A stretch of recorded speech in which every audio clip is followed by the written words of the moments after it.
এই পৃথিবীতে তিন ধরনের এমন ব্যক্তি আছে যেই ব্যক্তির দোয়া আল্লাহ তাআলা ডাইরেক্ট কবুল করেন।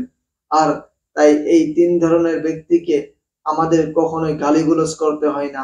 সেই তিন ধরনের ব্যক্তি কে কে আসেন দেখি।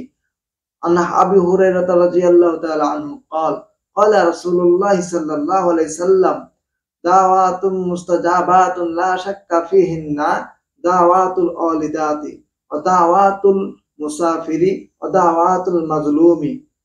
হযরত আবু হুরায়রা রাদিয়াল্লাহু তাআলা আনহু থেকে বর্ণিত, তিনি বলেন যে রাসূলুল্লাহ সাল্লাল্লাহু আলাইহি সাল্লাম বলেছেন, তিন ব্যক্তির দোয়া আল্লাহ তাআলার কাছে ডাইরেক্ট কবুল হয়, এর ভিতরে কোনো সন্দেহ নাই।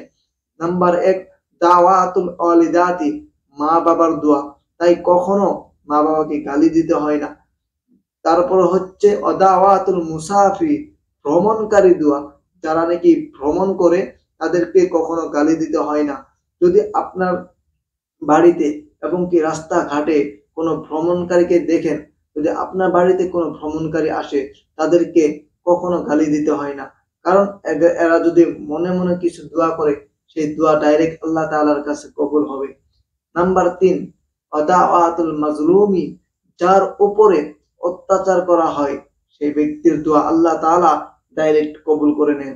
তাই কারো ওপর জুলুম করবেন না।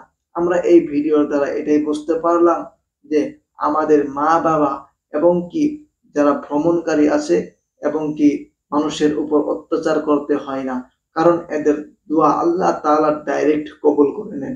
আশা করি ভিডিওটা ভালো লাগছে। যদি ভিডিওটা ভালো লাগে সাবস্ক্রাইব করে এবং কি আমার সাথে থাকবেন, কারণ আমি এই চ্যানেলে এই ধরনের ভিডিও দিতে থাকি।